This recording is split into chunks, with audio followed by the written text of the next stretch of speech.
Por la señal de la Santa Cruz de nuestros enemigos, líbranos, Señor Dios nuestro, en nombre del Padre, y del Hijo, y del Espíritu Santo. Amén. Señor mío y Dios mío, creo firmemente que estás aquí, que me ves, que me oyes. Te adoro con profunda reverencia. Te pido perdón de mis pecados y gracia para hacer con fruto este rato de oración. Madre mía Inmaculada, San José mi Padre y Señor, Ángel de mi guarda, interceded por mí. Hoy nos toca considerar en nuestra oración, en nuestro diálogo con Jesús, una de las partes más interesantes del libro de los Hechos de los Apóstoles, porque es un capítulo que nos narra el concilio de Jerusalén, el primer concilio de la historia. Pero al narrarnos el primer concilio de la historia, nos deja constancia, primero, de cómo el magisterio, la función del magisterio, es decir, de reunirse en concilio y determinar aspectos vinculantes para la doctrina y para la vida de los cristianos, está en la Sagrada Escritura. Es decir, en la Biblia está consignado el primer concilio, está consignado la labor del magisterio, está consignada la autoridad de Pedro, está consignado que se reunían los apóstoles, es decir, sucesores de los antecesores de los obispos y los presbíteros, para discutir las cosas que no habían quedado del todo claras con las enseñanzas de Jesús. Aquello que no había quedado expresamente dicho en las enseñanzas de Jesús, pues se discutía en los concilios. Entonces eso es una verdad fundamental para entender que cuando la Iglesia en lo largo de la historia ha hecho concilios, pues no se ha salido de lo que ya vivía en la época de los Hechos de los Apóstoles, en la primitiva cristiandad, y no se sale de lo que ya estaba revelado, es decir, forma parte de la revelación, forma parte de la Sagrada Escritura, la labor del magisterio, la labor vinculante del magisterio para determinar y definir algunas cosas. Entonces eso es una de las características del capítulo que nos toca considerar hoy, ¿no? Cómo sanciona la labor del magisterio, ¿no? Cómo esa labor del magisterio está reconocida en la Sagrada Escritura y es válida, y está reconocida en la Biblia, ¿no? Y el papel de los apóstoles y el papel de los presbíteros a la hora de definir unas doctrinas que pues afectan a la vida de la Iglesia. Leemos, dice: bajaron algunos de Judea que enseñaban a los hermanos: si no circuncidáis conforme a la costumbre mosaica, no podéis salvaros. ¿A dónde bajaron? A Antioquía. Se produjo con esto una agitación y una discusión no pequeña de Pablo y Bernabé contra ellos, y decidieron que Pablo y Bernabé y algunos de ellos subieran a Jerusalén, donde los apóstoles y presbíteros, para tratar esta cuestión. Es decir, no había uniformidad, no había consenso en una doctrina determinada, ¿no? Es decir, los conversos del paganismo al cristianismo estaban obligados a vivir de la ley de Moisés o no. O sea, si tenían que vivir la ley de Moisés como tenían que vivirla los judíos o no. Entonces no tenían consenso en eso.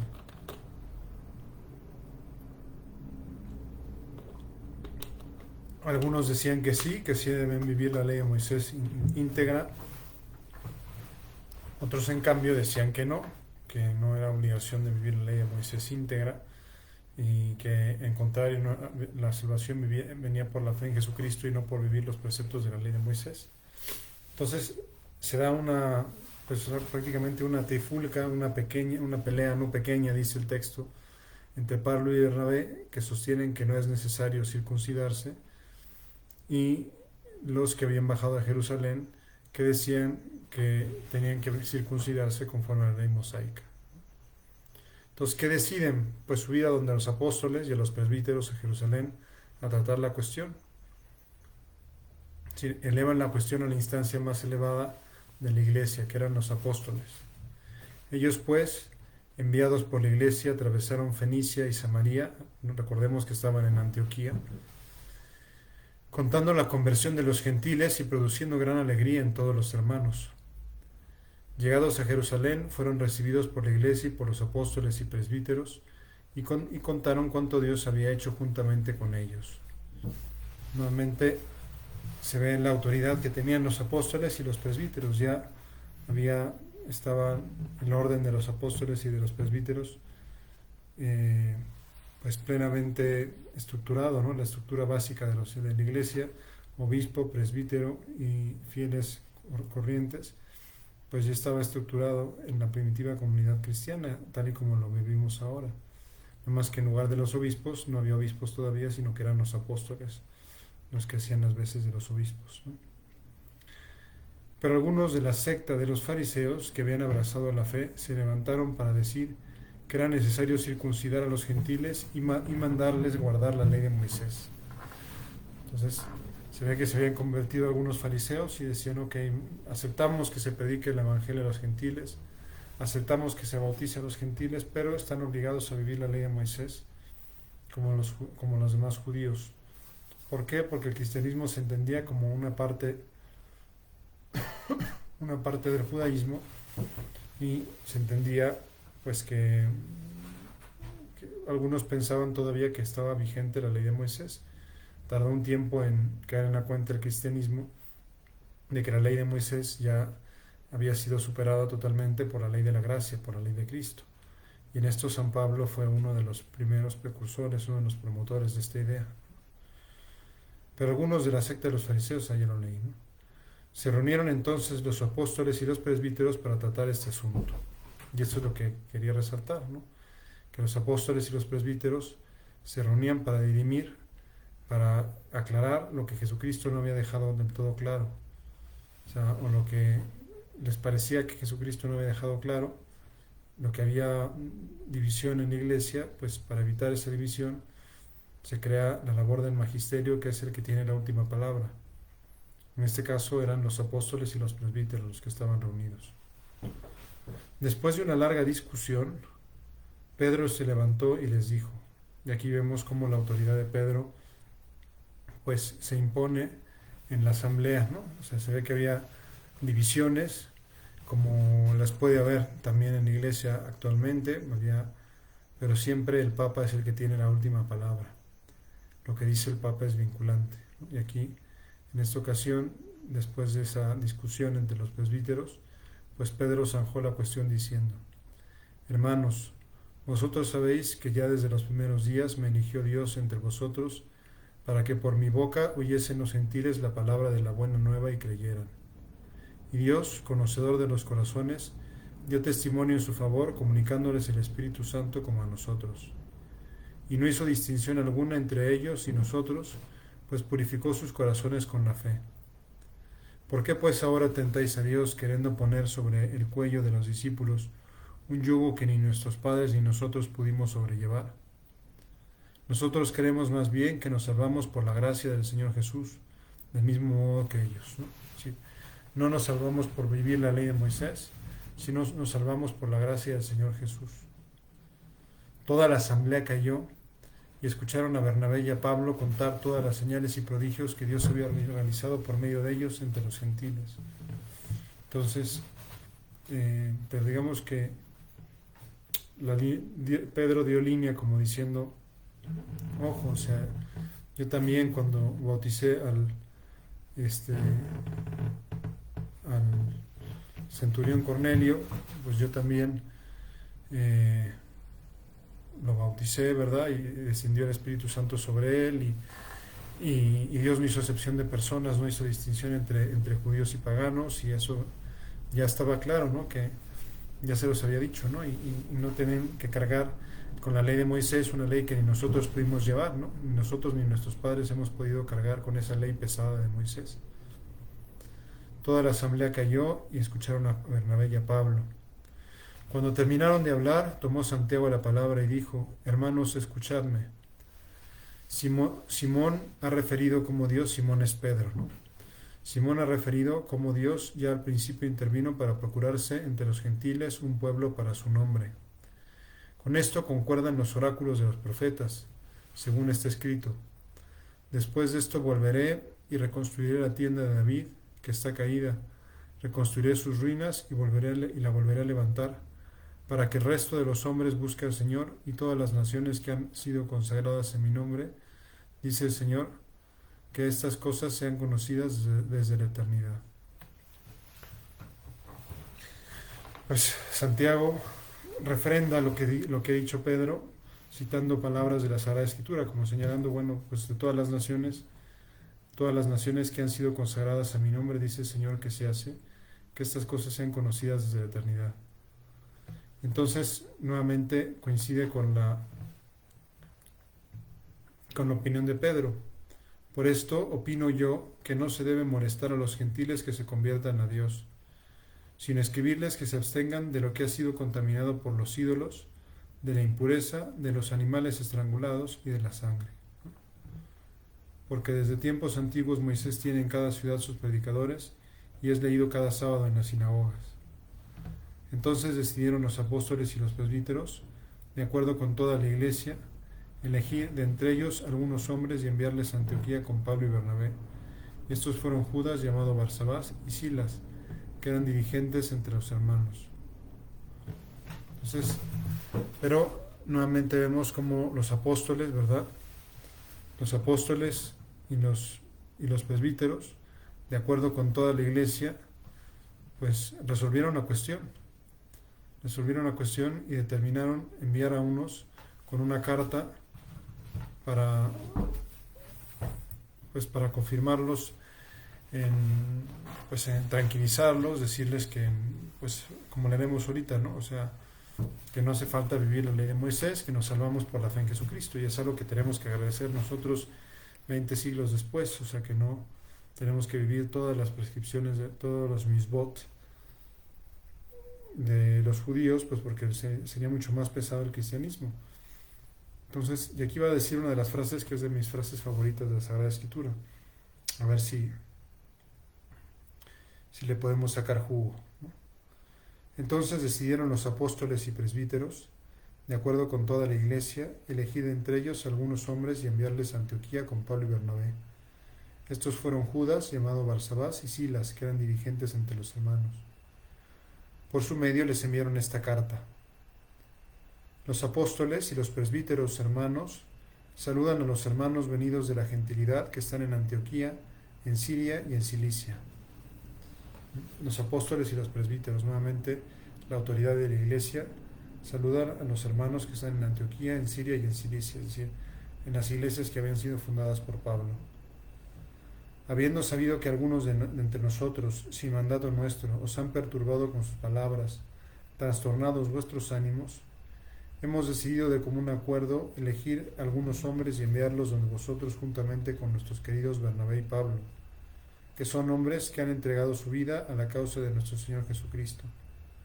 Enviamos pues a Judas y Silas, quienes os expondrán esto mismo de viva voz, que hemos decidido el Espíritu Santo y nosotros no imponeros más cargas que las indispensables. Muy bonito, esta frase es una de mis frases preferidas, por dos cosas, ¿no? O sea, los apóstoles eran conscientes que cuando se reunían en concilio, pues no era meramente una reunión social, no era meramente una reunión democrática, por decirlo de alguna manera, no era una iglesia democrática en la que se decidían las cosas por levantamiento de dedo, ¿no? Por mayoría, ¿no? Sino eran conscientes de que estaban asistidos por el Espíritu Santo. Por eso dice, hemos decidido el Espíritu Santo y nosotros. Hemos decidido el Espíritu Santo y nosotros. No imponeros más cargas que estas indispensables. O sea, a mí me gusta mucho estas dos cosas, ¿no? Que hemos decidido el Espíritu Santo y nosotros. O sea, primero es el Espíritu Santo el que nos ilumina, el que nos asiste, el que nos asiste, ¿no? El que nos ilumina, el que nos inspira, ¿no? Y nosotros, ¿no? Lo hemos decidido, pero primero el Espíritu Santo y nosotros. No imponeros más cargas que las necesarias. Y es algo que me parece que es muy válido en toda la iglesia, ¿no? En toda la historia de la iglesia. No imponer más cargas que las necesarias. Ya bastante pesadas son las cargas necesarias para querer imponer otras cargas extras, ¿no? Que tener que llevar a cuestas, ¿no? En este caso, pues era imponer la ley de Moisés. Decir, oye, espérate, eso no es necesario. Eso es gratuito. eso no hace falta, ¿no? Entonces no cargues la mano. Entonces hemos decidido el Espíritu Santo y nosotros no imponernos más cargas de que las necesarias. O sea, el Espíritu Santo nos asiste y entonces muestra de esa manera cómo los apóstoles tienen conciencia de que cuando se reunían y establecían algo, lo que hoy llamaríamos como magisterio solemne, una definición de un concilio, pues estaban asistidos por el Espíritu Santo. No era solamente que ellos se ponían de acuerdo, ¿no? Sino que se ponían de acuerdo, pero bajo la asistencia, bajo la luz, bajo la gracia del Espíritu Santo. Por eso hemos decidido el Espíritu Santo y nosotros no imponernos más cargas que las necesarias, que las indispensables. O sea, no exigir más que lo básico, ¿no? Y eso es muy importante, ¿no? O sea, no imponernos más cargas, para no se trata de poner piedritas en el camino, no se trata de dificultar el camino de la santidad de los demás, sino de facilitarlo. Y aquí me viene muy a la mente, ¿verdad?, lo que dice el Papa Francisco, ¿no? Que la Iglesia no es una aduana, sino debe ser una facilitadora de la gracia, una facilitadora de la vida cristiana, no una que va poniendo obstáculos, dificultades. Y ahí todavía creo que nos queda mucho camino por recorrer, ¿no? Desde los Hechos de los Apóstoles hasta la actualidad, a veces convertimos en difícil cosas que son fáciles. Abstenerse de lo sacrificado a los ídolos, de la sangre, de los animales estrangulados y de la impureza. Haréis bien en guardaros de estas cosas. Adiós. Ellos, después de despedirse, bajaron a Antioquía, reunieron a la asamblea y entregaron la carta. La leyeron y se gozaron al recibir aquel aliento. Judas y Silas, que eran también profetas, exhortaron con un largo discurso a los hermanos y les confortaron. Pasado algún tiempo, fueron despedidos en paz por los hermanos para volver a los que habían enviado. Y así terminó el episodio del Concilio de Jerusalén, pero me parece que es especialmente interesante, repito, porque pues deja cuenta de cómo la Iglesia estaba formada ya desde el principio por apóstoles y presbíteros, cómo eran los apóstoles y los presbíteros las autoridades encargadas de dirimir lo que no había quedado claro por Jesucristo, cómo cuando decidían eso eran conscientes de que estaban asistidos por el Espíritu Santo, y cómo eso queda consignado en la Sagrada Escritura, es decir, en la Sagrada Escritura queda consignada la validez del instituto de los concilios, la validez del magisterio y la autoridad de la voz de Pedro. En la voz de Pedro vemos la autoridad de la voz del Papa para dirimir las cuestiones. Después de una larga discusión, una vez que habló Pedro, pues se sentó en línea y los demás se alinearon a lo que decía Pedro, el Papa. Entonces, claro, Pedro escuchó las opiniones de todos, como hace ahora Francisco con los sínodos, ¿no? Ahora está de moda la sinodalidad, y es eso, no es dejar que los obispos hablen, que los obispos explayen, que los obispos digan lo que sienten, lo que ven, y ya luego el Papa toma la decisión. O sea, primero escucha, luego discierne qué es lo correcto y finalmente decide, ¿no? Toma las directrices para cambiar lo que haya que cambiar, para mejorar lo que haya que mejorar. Entonces, esto de la sinodalidad pues estaba de alguna manera ya implícito, ¿verdad?, en el libro de los Hechos de los Apóstoles, en el capítulo 15. Por eso, pues así como en la tradición se encuentra en la Sagrada Escritura se encuentra también la labor del magisterio. Se encuentra también la asistencia del Espíritu Santo al magisterio. Hemos decidido el Espíritu Santo y nosotros no imponernos más cargas que las necesarias. Y hacemos bien nosotros en no imponer a la gente cargas que no pueden llevar, ¿no? Que a veces ni nosotros mismos hemos podido llevar. Pues no pongamos a la gente carga que ni nosotros hemos podido llevar, ¿no? Sino lo indispensable, lo necesario para salvarse. Eso es lo fundamental. Y ya luego viene narrado otro hecho que podía parecer un tanto desedificante, pero que a mí por lo menos me llena de consuelo y me muestra pues el realismo de la vida cristiana, el realismo de la Iglesia, el aspecto humano que también es importante dentro de esa realidad sobrenatural que es la Iglesia, ¿no? Y cómo las divisiones pues se han dado en el seno de la iglesia muchas veces y cómo se han dado incluso entre santos. Ahora vamos a ver aquí lo que podríamos denominar un pleito entre tres santos, ¿no? Entre San Pablo contra San Bernabé y San Marcos, ¿no? San Bernabé y San Marcos piensan de una manera y se separan, y es tan fuerte el pleito que se separan entre ellos, ¿no? Que lo que pareciera una cuestión de ponerse de acuerdo, pues no fueron capaces de ponerse de acuerdo. Y consta que los tres eran santos, ¿no? Tres de los cuatro que estaban involucrados en la cuestión fueron santos, después fueron mártires, bueno, dieron su vida por Jesucristo, ¿no? Uno escribió un evangelio, ¿verdad? O sea, pues eran gente, pues eso, repito, muy santa, y sin embargo, tenían distintos puntos de vista y a veces no llegaron a un consenso. Entonces, nuevamente se muestra cómo Dios escribe derecho en renglones torcidos, o cómo Dios escribe con la pata de una mesa, o cómo Dios se sirve a veces incluso de las divisiones internas de la iglesia para sacar un bien, ¿no?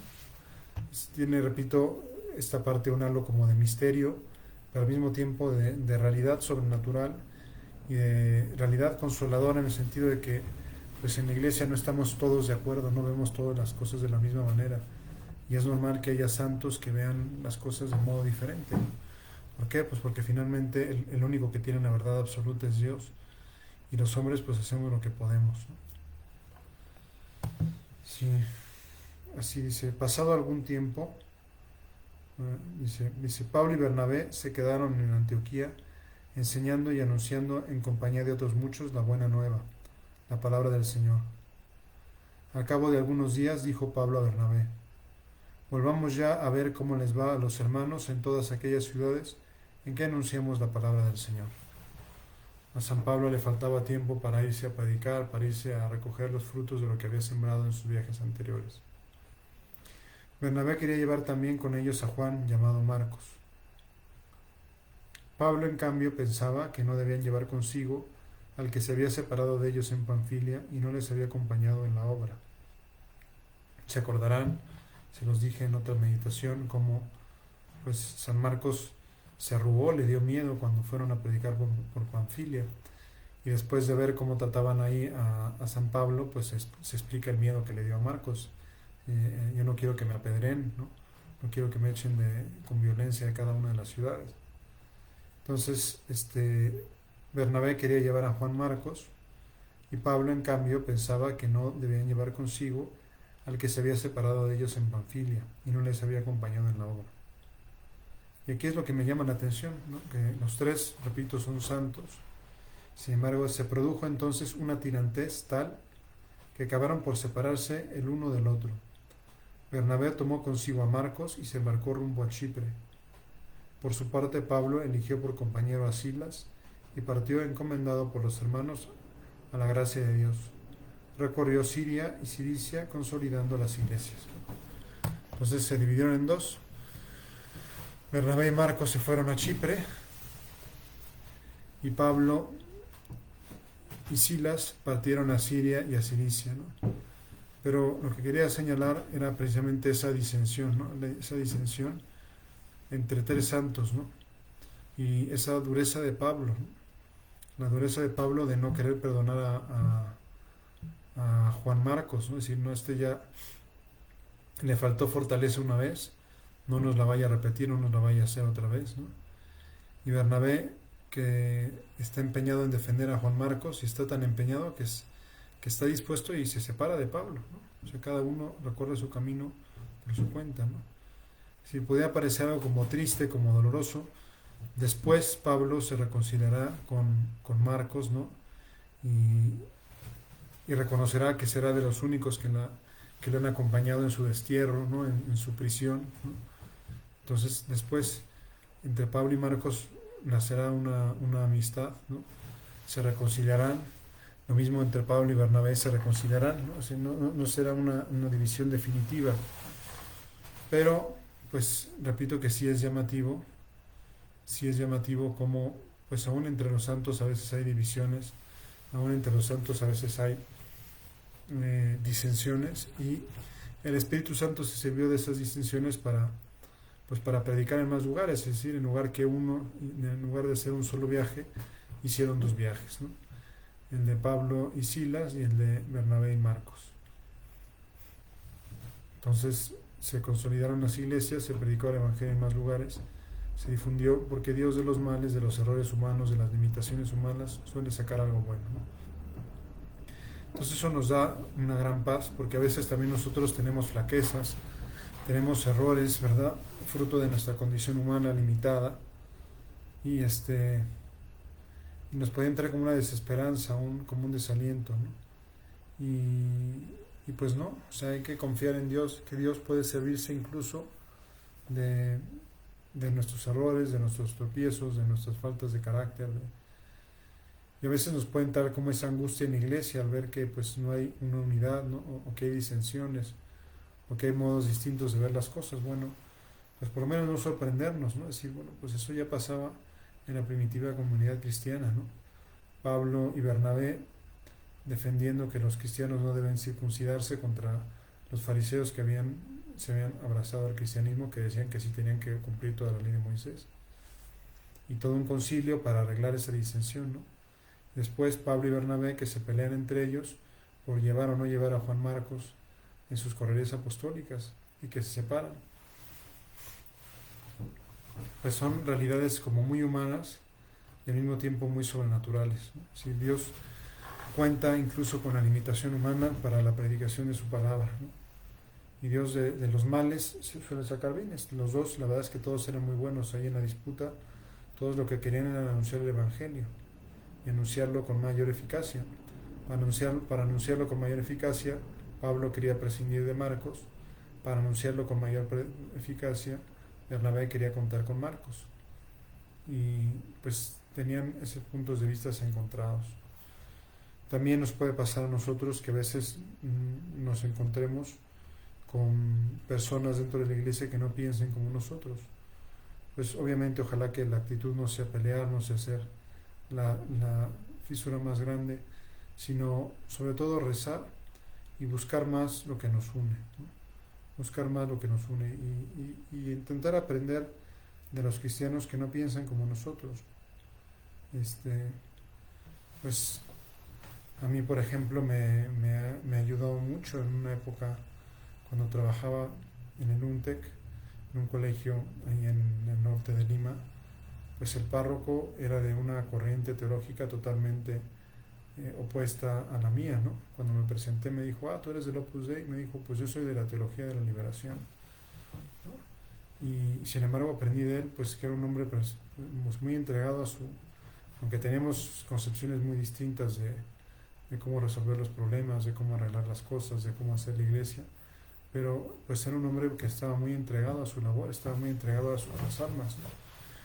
Es decir, a veces podemos tener como prejuicios, como decir, es así, bueno, pues quizá es así, pero eso no quita que sea muy buena persona y que actúe con rectitud de intención y que esté sirviendo a Dios y que esté sacando la iglesia adelante a su modo, que no es el mío, pero sí es a su modo, ¿no?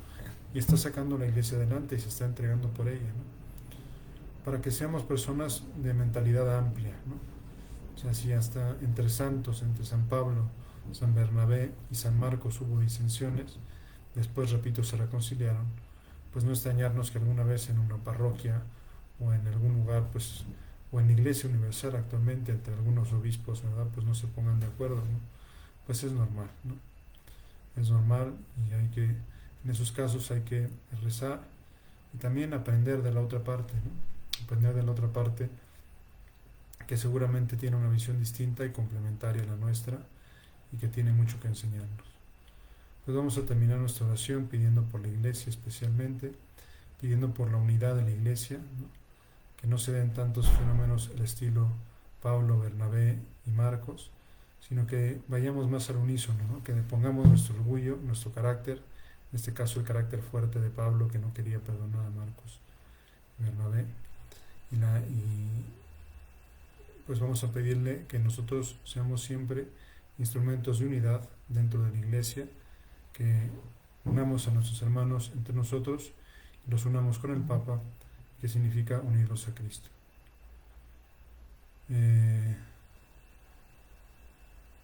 De penitencia, iba a darles la absolución, se me fue el rollo. Perdón, pues muchas gracias por haberme acompañado. Te doy gracias, Dios mío, por los buenos propósitos, afectos e inspiraciones que me has comunicado en esta meditación. Te pido ayuda para ponerlos por obra. Madre mía Inmaculada, San José mi Padre y Señor, Ángel de mi guarda, intercede por mí. La bendición de Dios Todopoderoso, Padre, Hijo y Espíritu Santo, descienda sobre ustedes y permanezca para siempre. Nos vemos mañana, si Dios quiere, a la misma hora y por el mismo canal.